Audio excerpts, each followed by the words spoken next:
ये हमारी TR Jain VK Ori की Introductory to Macroeconomics. Yesterday we started with chapter number first, in which first of all we studied about the meaning of macroeconomics. After the meaning, we came to the distinction between micro and macroeconomics, and the main basic difference was in the microeconomics the area of study is at a small level, while in the macroeconomics the area of study is at a larger level, at a vast level. Fine. Economic variables, if we'll talk about, then individual demand and individual supply, demand of the consumer and supply of the producer are the economic variables in the microeconomics. Demand and supply are the economic variables of the microeconomics, because demand is always for a single consumer and supply is always for a single firm or a single producer. But when we talk about aggregate demand, when we talk about aggregate supply, it refers to macroeconomic variables. If we'll talk about economic agents, then in the economic agents, we may take for the uh, microeconomics, uh, it may include the individual economic agents, and that may include the consumer and producer. While in the macroeconomics, the economic agents can be RBI, Securities and Exchange Board of India, SBI, TRAI, that is Telecom Regulatory Authority of India, any body which is at a large level, at a vast level, comes under economic agents. If we'll talk about degree of aggregation, there is a limited degree of aggregation in the microeconomics, while in the macroeconomics, there is a vast degree of aggregation. I just given you this sentence yesterday also to you all, that in the macroeconomics, there is a vast degree of aggregation. Fine. After that, the next point we studied was different set of assumptions. While studying microeconomics, we assume macroeconomic variables to be constant, unchanged. Okay. And while studying macroeconomics, the microeconomic variables are taken to be constant, unchanged, static. So these are the different set of assumptions. Actually, why these are assumptions? Because these are just suppositions by our mind. Actually, nothing remains constant in this world. Everything always keep on changing. Everything is dynamic in nature. Neither the prices remain the same, nor the supply remains the same, nor the demand remains the same, nor the foreign exchange rate remain the same. Nothing is static. But we just take certain things as assumed to be static, assumed to be constant, so that we can study the other variables easily. Now comes the today's sixth point of distinction, sixth basis of distinction, that is central issue. Allocation of resources is the central issue in microeconomics. देखिए, आप में से जो लोग micro economics पढ़ चुके हैं उनको तो ये याद आ जाएगा कि अलोकेशन ऑफ रिसोर्सेज हमने माइक्रो इकोनॉमिक्स के चैप्टर नंबर फर्स्ट में पढ़ा था.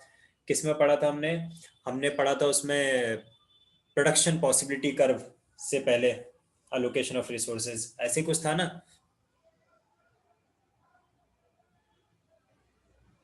तन्वी क्या हो गया? तन्वी कहाँ से वापस आ गई? लीव हो गई थी क्या?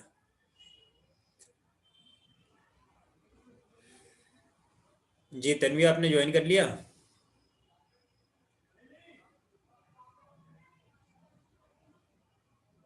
तन्वी, आवाज आ रही है आपको मेरी?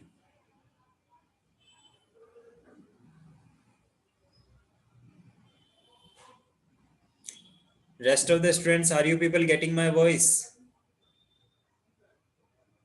Yes, sir. तन्वी को क्या हुआ?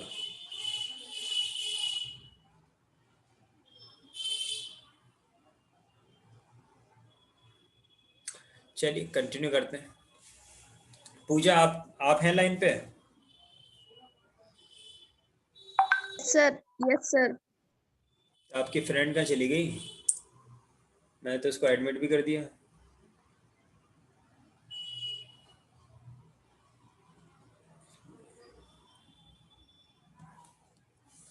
जी चलिए अपन कंटिन्यू करते हैं. सेंट्रल प्रॉब्लम की जब हम बात कर रहे थे, that in the microeconomics, allocation of resources is taken to be the central issue or central problem. The word issue means problem. Okay. And in the allocation of resources, mainly the central problem in the microeconomics is the problem of choice. What to produce, how to produce, and for whom to produce. This we will study in detail in the microeconomics. Those who have not studied, we will study in detail at a later stage. But you just have to keep remember that is in microeconomics, the central issue, the central problem, the main focus is over the allocation of resources which are already scarce. We need to take the decision regarding their allocation, regarding their deployment. But in the macroeconomics, determination of the overall level of income, employment, and output. I repeat, in the macroeconomics, the main consideration is given to the determination of overall level of income, employment, and output in the economy. This is the main central issue. This is the main central uh, problem in the macroeconomics. Kya? That is level of income, employment, and output. And in the microeconomics, allocation of resources, that is problem of choice. Now comes the method of study. Method of study in macroeconomics is often described as general equilibrium. क्योंकि macro है ना, macro है यानी कि पूरे economy की बात हो रही है, तो पूरे इकोनॉमी की बात हो रही है तो general economic general equilibrium analysis. The method of study taken for the macroeconomics is general equilibrium analysis. But on the other hand, the method of study in microeconomics is often described as the partial equilibrium analysis. Partial, because हम पूरे economy को study नहीं करते. Micro economics में we just study a part. कल मैंने आपको बताया था, जैसे किसी एक पर्टिकुलर स्टेट को स्टडी कर लिया, या पर्टिकुलर सिटी को स्टडी कर लिया, या पर्टिकुलर मार्केट को स्टडी कर लिया, तो क्या किया हमने, उसके एक पार्ट को स्टडी किया, पूरी इकोनॉमी को स्टडी नहीं किया. जब एक पार्ट को स्टडी कर रहे हैं तो पार्शियल इक्विलिब्रियम हो गया, और जब हम पूरे कंट्री को स्टडी करते हैं तो वो जनरल इक्विलिब्रियम हो जाता है. ठीक है. So this was point number 7 in the point base of distinction. And comes the last point in the base of distinction, that is micro macro paradox. What is logical at the micro level may not be logical at the macro level. बहुत ही अच्छा sentence है. इसको मैं आपको एक बहुत simple से example से बताता हूँ. हो सकता है वो यहाँ पे आगे बुक में दे भी रखा हो या नहीं भी हो तो भी. देखिए, जो चीजें छोटे लेवल पे अच्छी लगती हैं, जरूरी नहीं कि बड़े लेवल पे वो चीजें उतनी ही अच्छी हो या उतनी ही सिग्निफिकेंट हो. और जो चीजें बड़े लेवल पे अच्छी लगती हैं, जरूरी नहीं कि छोटे लेवल पे वो चीजें उतनी ही सिग्निफिकेंट हो. फॉर एग्जांपल, एक इंडिविजुअल अपनी इनकम में से कुछ मनी सेव करता है. एक इंडिविजुअल अपनी टोटल इनकम में से कुछ मनी सेव करता है. सो इज इट गुड और bad? Obviously it is good, because he is saving for his future. उसके फ्यूचर के लिए वो सेव कर रहा है, तो ये अच्छी बात है. ठीक है. But if we will talk about the whole economy, if in the whole economy each and every person will start saving more and consuming less, if in the whole economy each and every individual will start saving more and consuming less, then it will result in less consumption. Less consumption means low demand. Low demand means low production. Low production means low output, low employment, low income. It means our economy will go into depression. So जो micro economic level पे saving एक अच्छा concept था, important significant concept था, beneficial था, macro economic level पे जाते जाते वो हार्मफुल हो गया इकोनॉमी के लिए. So that is the point written here on the screen. What is logical? What is important? What is having a significance at the micro level may not be that much logical at macro level.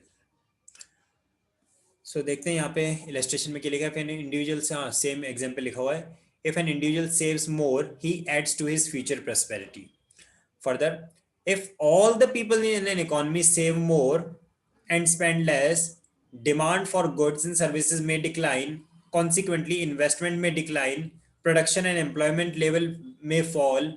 The economy will be driven towards future poverty rather than prosperity.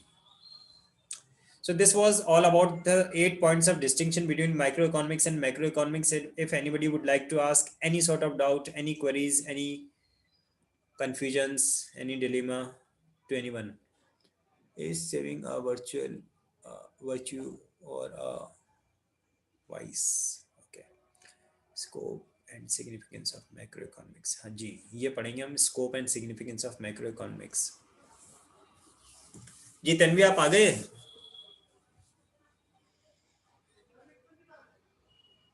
क्या बात है, ये लड़की गायब? Yes sir. अच्छा, आ गए। तो आपने लीव कर दिया था कि बीच में? नो सर, नेटवर्क इशू था। अच्छा, चलिए कोई बात नहीं।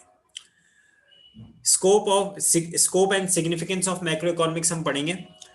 सिग्निफिकेंस का मीनिंग मैंने आपको पहले बताया। सिग्निफिकेंस कहें या इंपॉर्टेंस बोलें या नीड, बिकॉज हमारे लिए लाइफ में सिग्निफिकेंस उसी चीज की होती है, इंपॉर्टेंस उसी चीज की होती है जिसकी हमें नीड होती है। और जिस चीज की हमें नीड नहीं है तो उसके लिए हमारे माइंड में कोई इंपॉर्टेंस भी नहीं होती है। So why there is a significance of macroeconomics, why macroeconomics is important, because there is a need of macroeconomics. And what is the need of macroeconomics? That we will study in this topic. Here on the screen we are having, अच्छा इसके आप जहां कहीं भी जरूरत लगे ना तो आप स्क्रीनशॉट ले सकते हो। और एवरीडे जब अपनी क्लास हो जाती है उसके बाद में मैं जो अपनी क्लास चल रही है, ये रिकॉर्डेड क्लास है ना, तो ये आपके यूट्यूब पे मैं चैनल पे पोस्ट भी करता हूँ। वो आधा पौने घंटे के लिए रहता है, उसके बाद मैं फिर उसको वहाँ से रिमूव कर देता हूँ कि जनरल पब्लिक के लिए तो है नहीं। आप में से कोई भी ऐसा, जो आप मेरी क्लास अटेंड कर रहे हैं उनको बोल रहा हूँ मैं, आप में से कोई भी ऐसा हो जो इस लेसन को दोबारा से अगर देखना चाहे तो उसके लिए एक प्रोसेस है। आपका मेल आईडी मुझे रजिस्टर करना पड़ेगा चैनल पे और फिर आप उसको देख सकते हैं, है ना। तो आपकी कोई भी क्लास जैसे कभी मिस हो जाती है या आपको कभी लगता है कि ये क्लास हमें दोबारा से रिवाइज करना है, तो आप मुझे बता दीजिएगा। I will directly send you the link और उसको पूरे वीडियो को, जो भी अपनी 30 मिनट्स की क्लास थी, आप पूरा उसको दोबारा से देख पाएंगे। ठीक है, चलिए scope and significance of macroeconomics पाते हैं। Scope of macroeconomics refers to the field of study or the area of study of macroeconomics. So what does scope of macroeconomics means? Scope of macroeconomics means कि macroeconomics का area of study कौन सा होगा। और हमने, आपको याद हो तो पढ़ा था, that the area of study of macroeconomics will be the economy as a whole.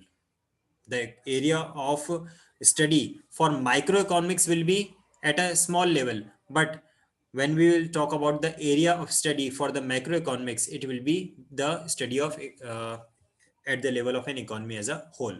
It includes the following leading issues. ये word issues का meaning याद रखिएगा। issues का meaning होता है problem. Okay, so it includes the following leading issues in accordance with the, so that is not important for that bracket वाला point। तो यहाँ पे 3, 4, 5, 6 जी, 6 पॉइंट्स है मेनली, जिन पॉइंट्स को हमें पहले पढ़ना है और फिर उसकी सिग्निफिकेंस को बाद में उसमें हम ऐड करेंगे। स्टार्ट करते हैं। कौन कौन से इश्यूज हैं जिनको हम मैक्रो इकोनॉमिक्स में स्टडी करते हैं, कौन कौन सी प्रॉब्लम्स हैं जिनको हम मैक्रो इकोनॉमिक्स में पढ़ेंगे। ठीक है, so first is estimation of national income and related aggregates. I don't think इस पॉइंट को एक्सप्लेन करने की कहीं जरूरत है, बिकॉज आप में से ज्यादातर लोग ऑलरेडी नेशनल इनकम का चैप्टर अटेंड कर चुके हैं मेरा। सो the estimation, that is the measurement of national income and its related aggregates. I hope you must be remembering the related aggregates. GDP से स्टार्ट करके टोटल 14 एग्रीगेट्स हमने पढ़े थे। जीडीपी से स्टार्ट किया था और लास्ट एग्रीगेट हम कहां तक पहुंचे थे? पर्सनल डिस्पोजेबल इनकम तक हम पहुंचे थे लास्ट, है ना। 14 एग्रीगेट्स टोटल हमने पढ़े थे। सो द फर्स्ट प्रॉब्लम और the first concept that we study under macroeconomics is estimation of national income and the related aggregates. The second point of issue that we have to study, on which we have to undergo with the research under macroeconomics, is the theory of employment. Theory of employment, क्योंकि जब हम employment को पढ़ेंगे या उसका reverse ले लीजिए, unemployment को पढ़ेंगे तो ही हम अनएम्प्लॉयमेंट को रिमूव कर पाएंगे। आप एम्प्लॉयमेंट को स्टडी करो या अनएम्प्लॉयमेंट को स्टडी करो, दोनों ही सिचुएशन में आपका जो फोकस है that is on removing of unemployment from the economy. कभी भी किसी एरिया में एम्प्लॉयमेंट जनरेशन की बात नहीं की जाती है। जब भी एम्प्लॉयमेंट जनरेशन की बात की जाती है या फिर रिमूवल ऑफ अनएम्प्लॉयमेंट की बात की जाती है, वो पूरे level of an economy as a whole की बात की जाती है कि हमारी what is the level of employment in our country, what is the level of literacy rate in our country, what is the rate of per capita income in our country। तो ये जो जब भी हम पूरे कंट्री के level पे बात करते हैं तो वो सारे मैक्रो इकोनॉमिक वेरिएबल्स हो जाते हैं। तो the third point of study under macro economics will be theory of employment, and that will be studied through by the Keynesian theory of employment. The third point of issue under macroeconomics will be theory of money, in which mainly we will study, ये सारे जो है ना आप line से देख सकते हैं, सारे हमारे चैप्टर्स के नाम हैं जो मैक्रो इकोनॉमिक्स के चैप्टर्स हैं। In the theory of money we will mainly focus over the money supply. बहुत ही इंटरेस्टिंग टॉपिक है ये मनी सप्लाई। एक कंट्री में इन्फ्लेशन की सिचुएशन से कैसे डील करना है, डिफ्लेशन की सिचुएशन से कैसे डील करना है, प्राइसेस को कैसे बढ़ाना है, प्राइसेस को कैसे कम करना है, पॉवर्टी को कैसे रिमूव करना है, डिमांड को कैसे इनहेंस करना है, सप्लाई को कैसे इनहेंस करना है, ये सारी चीजें थियरी ऑफ मनी में हम पढ़ेंगे। एक ही पॉइंट इसमें आता है mainly money supply. Money supply को जिसने समझ लिया तो उसको पूरा बैंकिंग सेक्टर समझ में आ जाएगा, है ना। तो थियरी ऑफ मनी को भी हम कहाँ पे पढ़ेंगे, मैक्रो इकोनॉमिक्स में पढ़ेंगे। The fourth theory that has to be studied under macroeconomics is general price level, that is inflationary and deflationary gap। General price level लिखा है, जब जनरल प्राइस राइज होता है it is known as inflation, and when there is a general price fall this is known as deflation. and these are having a very nice and fantastic curves in this chapter, the of inflationary gap and deflationary gap. Many times students remain confused in such curves and diagrams and the graphs, but definitely when we will study these graphs will get stick to your mind, kabhi bhulenge bhi nahi aap। So the fourth point that we study under macroeconomics is theory of general price level in the economy। तो estimation of national income and related aggregates, theory of employment, theory of money, theory of general price level, ये सारी चीजें हमें पढ़नी है macro economics में। ये सारे इश्यूज होते हैं जिसके ऊपर गवर्नमेंट वर्क करती है। तो जब गवर्नमेंट वर्क कर रही है तो हमारा फिफ्थ पॉइंट ऑफ स्टडी क्या आ जाता है, that is the role of government. हमारे कंट्री में या हमारे कंट्री के डेवलपमेंट के लिए गवर्नमेंट का क्या रोल है, गवर्नमेंट अपने बजट में कौन से सेक्टर को प्रायोरिटी सेक्टर लेगी, कहाँ पे कितना मनी इन्वेस्ट करेगी, कहाँ से रेवेन्यू जनरेट होगा और कहाँ पे एक्सपेंडिचर्स होंगे, जो एक्सपेंडिचर्स होंगे उसमें रेवेन्यू एक्सपेंडिचर्स कितने होंगे और कैपिटल एक्सपेंडिचर्स कितने होंगे, ये सारी चीजें डिसाइड होती हैं अंडर द गवर्नमेंट बजट। ये भी हमारा एक चैप्टर है गवर्नमेंट बजट भी। और फिर लास्ट इसमें पॉइंट ऑफ स्टडी आता है मैक्रो इकोनॉमिक्स में, exchange rate and the balance of payment. Exchange rate का मीनिंग तो आप सब समझते ही हैं कि $1 में कितने डॉलर आ जाते हैं। जी बताइए, $1 में कितने डॉलर आ जाते हैं?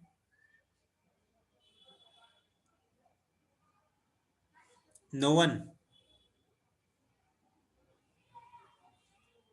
Sir $1 70। Very good Shilpa, I am impressed.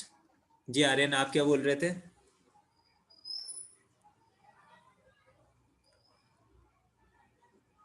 Sir ये बोल रहा था $1 पे का डॉलर आते हैं, $1 में रुपए आते हैं ना। हाँ, तो मैं वही सुनना चाह रहा था लेकिन यहाँ पे लोग कंफ्यूज हो गए ना। मैं यही तो सुनना चाह रहा था कि $1 में तो $1/70 आएगा, आ तो जाएगा लेकिन Yes, 1/70 डॉलर आएगा। ठीक है, ऐसा नहीं है कि नहीं आएगा, but it will be 1/70। Anyways, तो एक्सचेंज रेट तो आप लोग समझते हैं, लेकिन बैलेंस ऑफ पेमेंट ये क्या है? ये बहुत ईजी है बैलेंस ऑफ पेमेंट। जैसे एक सोल प्रोप्राइटरशिप फर्म की आप बैलेंस शीट बनाते हो ना, जैसे आप पार्टनरशिप की बैलेंस शीट बनाते हो, अकाउंटेंसी में पढ़ा है ये सब चीजें आपने। जब पूरे इकोनॉमी की जब बैलेंस शीट बनती है ना, आप अपनी बैलेंस शीट में क्या लिखते हो? चलो ये सोचो, पार्टनरशिप की बैलेंस शीट में आप क्या लिखते हो? एक तरफ एसेट्स होता है, दूसरी तरफ लाइबिलिटीज होती हैं। कंपनी की बैलेंस शीट में क्या होता है? सबसे पहले लाइबिलिटीज होती है, उसके बाद में एसेट्स होते हैं। और सोल प्रोप्राइटर की बैलेंस शीट में क्या होता है? एक तरफ एसेट्स होते हैं, एक तरफ लाइबिलिटीज होती हैं। यही तो होते हैं बैलेंस शीट में। बैलेंस ऑफ पेमेंट भी balance sheet of an economy है। एक इकोनॉमी के, एक कंट्री के टोटल एसेट्स कितने हैं और उस कंट्री की टोटल लाइबिलिटीज कितनी है, जब उन चीजों को हम एक जगह पे गैदर करते हैं, उसी को हम बैलेंस ऑफ पेमेंट कहते हैं।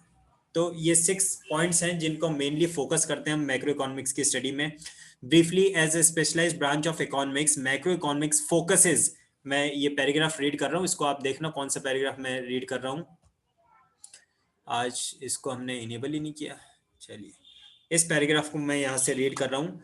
The briefly, as specialized branch of economics, macroeconomics focuses on such issues which explain, कौन से issues पे फोकस होता है मेनली मैक्रो इकोनॉमिक्स का, which explain how an economy function, हमारा कंट्री का इकोनॉमी जो है वो फंक्शन कैसे करता है।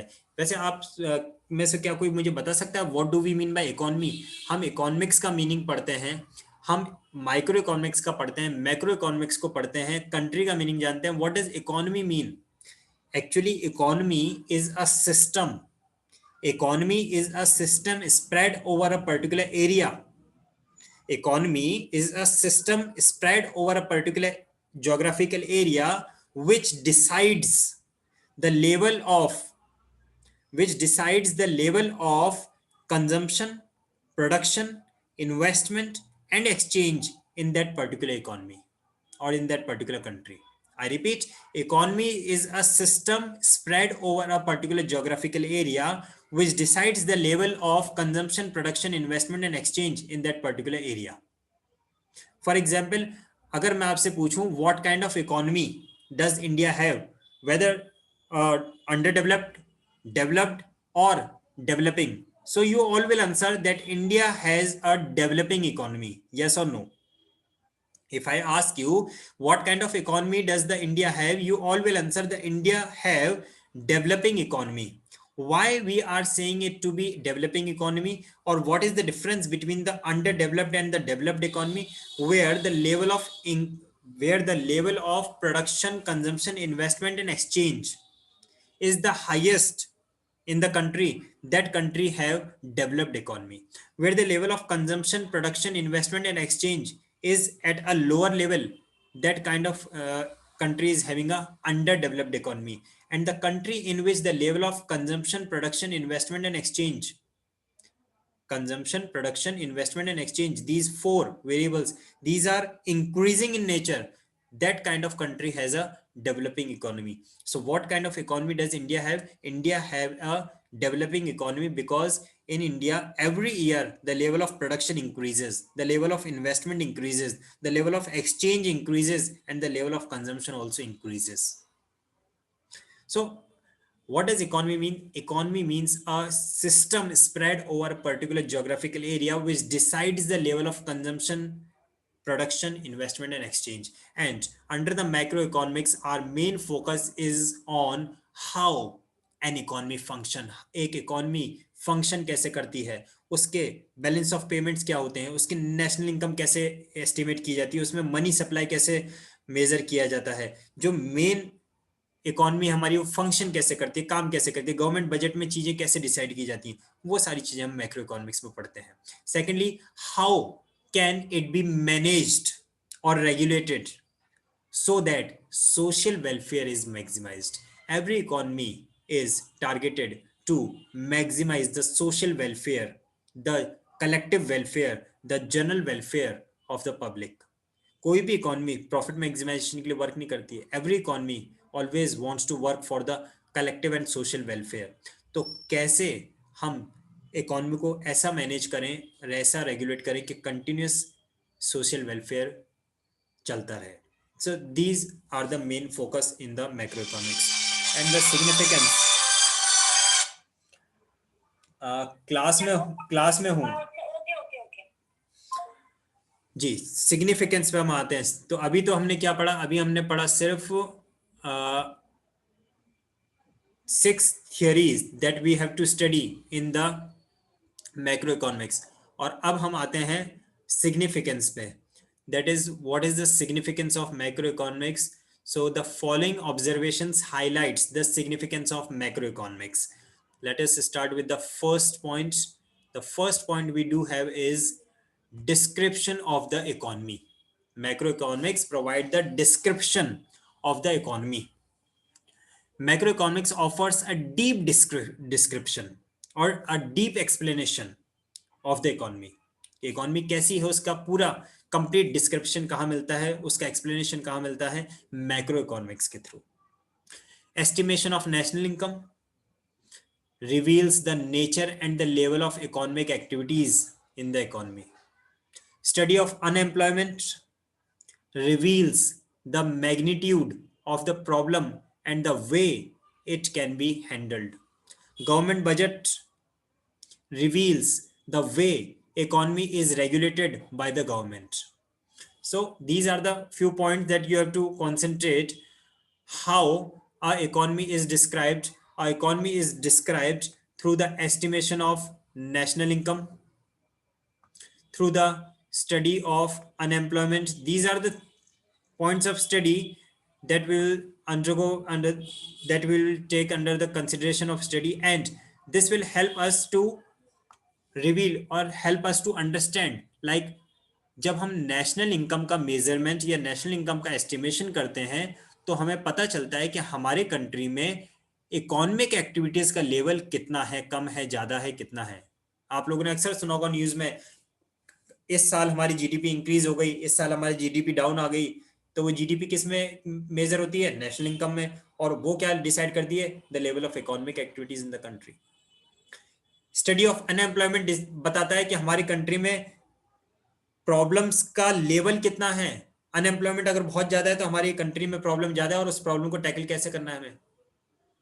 गवर्नमेंट बजट में हमें पता चलता है कि हमारी जो कंट्री की गवर्नमेंट है क्या वो एफिशिएंटली वर्क कर रही है या नहीं कर रही है। So these are the points which describes the economy. Secondly, we do have the second point of significance कि हम मैक्रो इकोनॉमिक्स को क्यों पढ़ते हैं। तो उसके लिए सेकेंड पॉइंट यहाँ पे आपके पास है, that is road map of growth and development. हमारी कंट्री में growth, continuous growth and development, whether in a particular country continuous growth and development is taking place or not, whether a country is growing, whether a country is showing development, whether a country is expanding its economy, enhancing its level of economic activities or not, how it will be revealed. So macroeconomics acts as a roadmap of growth and development. Macroeconomics offers a roadmap of growth and development. Programs and policies of economic growth are drawn by assessing the needs and means of the economy. एक country की क्या requirements हैं, उस country में क्या क्या problems हैं और उन प्रॉब्लम्स को हमें कैसे टैकल करना है, ये सारी चीजें जब हम डिसाइड करते हैं, so that helps us to provide us the level of growth and development of our economy.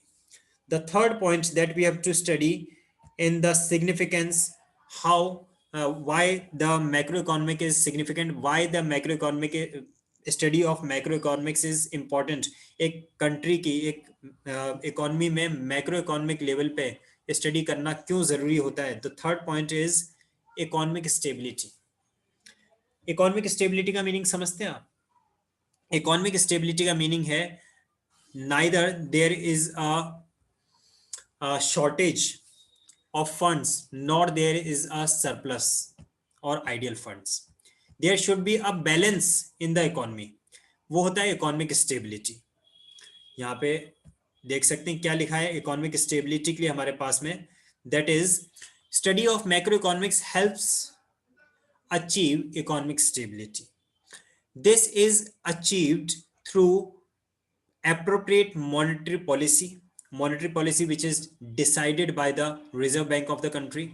Central Bank लिखा हुआ है यहाँ पे, RBI is the central bank of our country.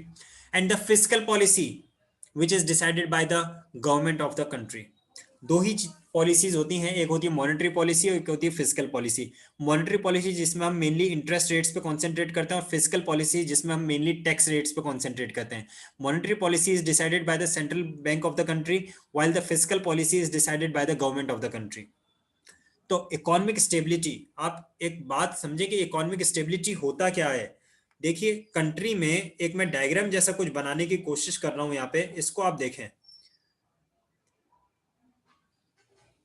इस तरह की कुछ कंडीशन हमारे इकोनॉमी में रहती है हमेशा, ठीक है. इस तरह की कंडीशन का क्या मतलब है, देखिए ये जो पॉइंट है, this point is known as boom, this point is known as boom situation of the economy, जिसको आप स्टॉक एक्सचेंज की मार्केट लैंग्वेज में आप बुलिश मार्केट भी कह सकते हैं, ठीक है। This level is known as boom period और boom situation in the economy, and at this level the level of income, employment and output is highest, and this lowest point, what you can see, this lowest point is known as depression.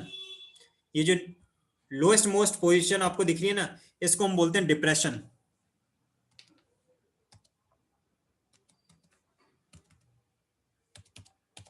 where the level of income, employment and output is at the lowest in the economy।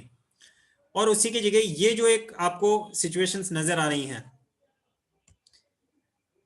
एक minute ये लेते हैं अपन, ये देखिए ये जो arrow आपको नीचे जाता हुआ दिख रहा है और ये जो एरो आपको ऊपर जाता हुआ दिख रहा है, ठीक है। यानी कि जब हम बूम से डिप्रेशन की तरफ जाते हैं, जब डाउनवर्ड एरो जो है that shows the recession in the economy, और जो अपवर्ड एरो है जब हम डिप्रेशन से बूम की तरफ जा रहे हैं, जो अपवर्ड एरो है that shows the recovery in the economy. Actually हम अपनी इकोनॉमी में चाहते क्या है, ये एक बहुत बड़ा क्वेश्चन है कि हम चाहते क्या है, क्या हमें बूम चाहिए या हमें रिकवरी चाहिए या हमें डिप्रेशन चाहिए या हमें रिसेशन चाहिए। So every economy wants that there should be a economic stability in the economy. एकदम स्ट्रेट लाइन जो आपको नजर आ रही है ब्लैक कलर में, that every economy tries to achieve the economic stability, neither the boom nor the depression. एक country हमेशा चाहती है अपनी इकोनॉमी में इकोनॉमिक स्टेबिलिटी लाना, और वो इकोनॉमिक स्टेबिलिटी किस पे डिपेंड करती है, that economic stability depends upon two policies, one is known as monetary policy, another one is known as fiscal policy. Monetary policy which is decided by the reserve bank of which is decided by the central bank of the country, and fiscal policy which is decided by the government of the country। ठीक है, I hope ये economic stability वाला point आपको समझ में आया होगा। And I think I have to over make the class over because 40 minutes का अपना जूम की मीटिंग होती है। सो इस क्लास को हम आज यहीं स्टॉप करते हैं। आपके किसी के कोई क्वेरीज, कोई डाउट्स है तो आप पूछ सकते हैं।